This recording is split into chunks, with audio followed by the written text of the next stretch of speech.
स्वागत है आपका इस YouTube चैनल पे। तो दोस्तों, जैसे कि आप देख रहे होंगे, शुरू में ही लिखा हुआ पास और फेल। पास और फेल। तो देखिए, आपका जो फर्स्ट टर्म एग्ज़ाम है ना, एग्ज़ाम 1 जो होने वाला है, फर्स्ट टर्म एग्ज़ाम जो होगा, इसमें से आप कितना नंबर लाएंगे कि हम पास हो जाएंगे, या कितना कम नंबर लाएंगे, उससे कम नंबर लाएंगे तो फेल हो जाएंगे। ठीक है। तो आप सबों को पता है कि मेरा जो फर्स्ट टर्म का एग्ज़ाम हो रहा है वो कितना नंबर का है।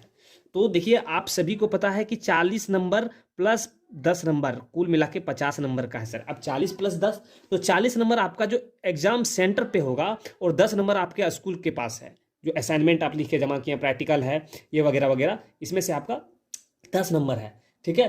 तो अब क्वेश्चन उठता है, बहुत सारे बच्चे कमेंट भी किए हैं कि सर कि कितना नंबर में पास हो जाएंगे हम, कम से कम कितना नंबर लाएं कि हम पास हो जाएंगे।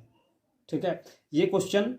तो देखिए, आपको हम बता दें कि झारखंड बोर्ड के द्वारा अभी तक डिक्लेयर नहीं किया गया है कि इस एग्ज़ाम में पास होना जरूरी है या नहीं। अगर बच्चा इस एग्ज़ाम में फेल हो जाता है तो क्या अगले एग्ज़ाम के लिए एलिजिबल है, या फिर बाहर हो जाएगा यहाँ से। तो फिर क्या है कि समझिए बात को, ये भी नहीं कहा गया है। तो हम लोग अपने दिमाग में समझ सकते हैं कि पास और फेल जरूरी है या नहीं। ठीक है। तो समझिए इसको कि आप यहाँ पे 50 नंबर है आपके हाथ में, और फिर जो एग्ज़ाम 2 होगा सर, आपका एग्ज़ाम 2 टर्म 2 एग्ज़ाम, ये भी आपका 50 नंबर का है। इसमें सेम वही है, 40 प्लस 10, 50 नंबर का ये भी है। अब मान लिया कि इसका 33% क्या निकलता है सर, कि हम लोग इसका 33% निकालते थे 50-50-100 में, इसमें हम लोग को लाना पड़ता था सर कि 33 नंबर लाते थे तो पास हो जाते थे। तो अब बात उठता है सर कि इसमें से देखिए, अगर इसमें सर हम फेल हो गए, इस एग्ज़ाम में हम नहीं लाए 50 का 33% क्या होगा सर, कि 50 का सर 33% अब मेरा हो जाएगा, 50 का 33% 16.5 है सर, 16.5 है। 50 का 33 16.5। तो अगर हम इस एग्जाम में 16.5 नंबर ले आए और इसमें अगर हम लोग 12 नंबर ले आए, तो क्या पास है या फेल है? पास है या फेल है? तो अब देखिए जोड़ के कि ये और ये दोनों नंबर को आप जोड़िए, क्या 33 तक पहुंच पाते हैं? अगर 33 तक पहुंच रहे हैं तो आप पास हैं, और अगर नहीं पहुंच पाते हैं तो आप फेल हैं। तो जोड़िए सर कि 12 और यहाँ पे 16 है ना। अब जोड़ लीजिए सर कि क्या होता है, नहीं होता है। ठीक है। तो 28.5 नंबर आपका आ रहा है, 28.5 आ रहा है ना। 28.5 आ रहा है, 33 तक नहीं पहुंच पाए, तो 33 तक नहीं पहुंच पाए तो मतलब हम लोग फेल हो जाएंगे। तो आपको पास होने के लिए क्या करना पड़ेगा? तो पास होने के लिए सर इसमें भी आपको 33% लाना जरूरी है।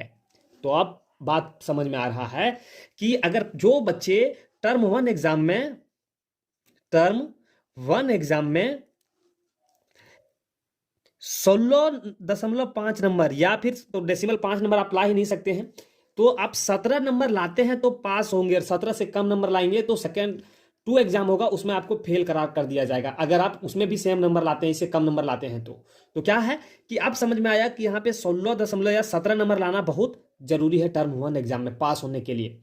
तो जो बच्चे अभी तक नहीं पढ़ रहे हैं, वो आप अब पढ़ना चालू कीजिए आप, और पढ़िए, और आप कम से कम 17 नंबर आप लाइए।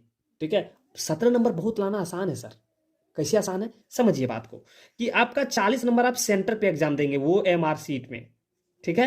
प्लस 10 नंबर आपका स्कूल के हाथ में है। ठीक है, आपके स्कूल के हाथ में है, 10 नंबर स्कूल के हाथ में है, और 40 नंबर आप ओएमआर सीट में देंगे। अब इसमें से 10 नंबर कोई भी स्कूल हो, किसी भी बच्चे को 9 नंबर से कम नहीं देगा। ठीक है। अगर आप तेज पढ़ने में हैं तो आप 10 में से 10 भी ला सकते हैं, लेकिन 9 नंबर से कम वो नहीं देने वाला है। ठीक है। 9 नंबर या 8 नंबर, 9-8 से कम नहीं देगा। ठीक। प्लस सर 40 में जब क्या लाएं, तो देखिए हम लोग को लाना है 17 नंबर। अब देखिए यहाँ पे अगर हमको स्कूल 9 नंबर मिल रहा है स्कूल से, तो हमको 17 लाने में, 17 नंबर पहुंचने में कितना घट रहा है, तो हम लोग यहाँ पे 8 लाएंगे। अगर स्कूल यहाँ पे 8 दे रहा है तो हम लोग लाएंगे 9। ठीक है ना। तो समझ में आ गया हम लोगों को कि अगर यहाँ पे स्कूल से हम लोग 9 नंबर ले लेते हैं तो 8 नंबर लाएंगे, और अगर स्कूल से हम लोग लिख के 9 नंबर लाते तो स्कूल 8 नंबर अगर दे दे तो हम लोग पास हो जाएंगे। तो ये समझ में आया सर कि हम लोगों को कम से कम जो 40 नंबर का एग्जाम होगा उसमें हम लोगों को 9 नंबर या 10 नंबर लाना बहुत जरूरी है। 40 में से 10 आपको लाना बहुत जरूरी। जो बच्चे 40 में से 10 नहीं लाएंगे, वो आप जो सेकंड एग्जाम होगा और अगर उसमें भी यही हाल रहा तो उसमें आप लोग फेल हो जाएंगे। ठीक है, तो आपको टारगेट बना लेना है कि हम 10 नंबर लाएं। अब 10 नंबर ये कैसे आएगा सर? तो देखिए आपका 10 नंबर कैसे आएगा, अभी जो भी समय आपका एग्जाम होने में बचा है, समय बचा हुआ है, ठीक है, तो क्या है कि अगर आपका एग्जाम मान लीजिए कि 7 या 9 से स्टार्ट हो गया, 7-9 से स्टार्ट हो गया, तो बचा हुआ कितना है? बचा हुआ हम लोग के हाथ में अब बहुत कम समय बचा हुआ है, 10 दिन। ठीक है, 10 दिन में क्या तैयारी की स्ट्रेटेजी क्या होना चाहिए? तो 10 दिन का तैयारी का जो ये रूल होना चाहिए कि आप सबसे पहले मॉडल सेट जो भी दिया गया है जैक बोर्ड के द्वारा, बार बार हम कहते हैं मॉडल सेट को कंप्लीट कीजिए, सिर्फ आप मॉडल सेट को क्लियर कीजिए। देखिए आप अगर आप 30+ नंबर नहीं लाते सिर्फ मॉडल सेट पढ़कर, तो आप हमें कमेंट करके बताइएगा सर कि हम मॉडल सेट सिर्फ पढ़े थे और 30+ नंबर नहीं आया। जी, आप 30+ नंबर लाएंगे, हम कह रहे हैं गारंटी के साथ आपको कि मॉडल सेट को पढ़िए, ऑल मॉडल सेट को क्लियर कर लीजिए, आप 30+ नंबर लाने वाले हैं। ठीक है, तो देखिए दोस्तों, आपको हम ये समझाना चाह रहे थे कि अगर आप फर्स्ट टर्म एग्जाम में 17 नंबर से कम नंबर लाते हैं, तो आपके लिए सेकेंड एग्जाम में, ठीक है, फर्स्ट एग्जाम है और आपका सेकेंड एग्जाम है, तो इसमें बहुत दिक्कत होने वाला, बहुत कठिनाई होगा, बहुत ज़्यादा दिक्कत हो जाएगा सेकेंड एग्जाम में। इसलिए आप क्या करें कि इसमें आप 17 नंबर तक पहुंचने का कोशिश कीजिए, पहुंचिए।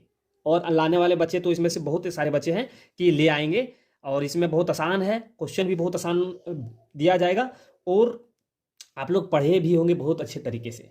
ठीक है, तो आपको दोस्तों, आपको 50 में से आपको 50 में से आपको 17 नंबर लाना बहुत ज़रूरी है।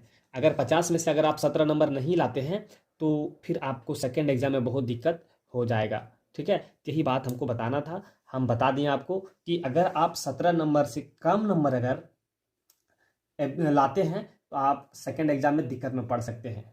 ठीक है, तो चलिए दोस्तों, ये आपको बताया, आप अगर समझ गए होंगे तो आप इस वीडियो को दोस्तों के पास भी शेयर कर दीजिए, ताकि वो भी समझ जाए कि किस तरह से पढ़े कि 17 नंबर से कम नंबर नहीं आना चाहिए।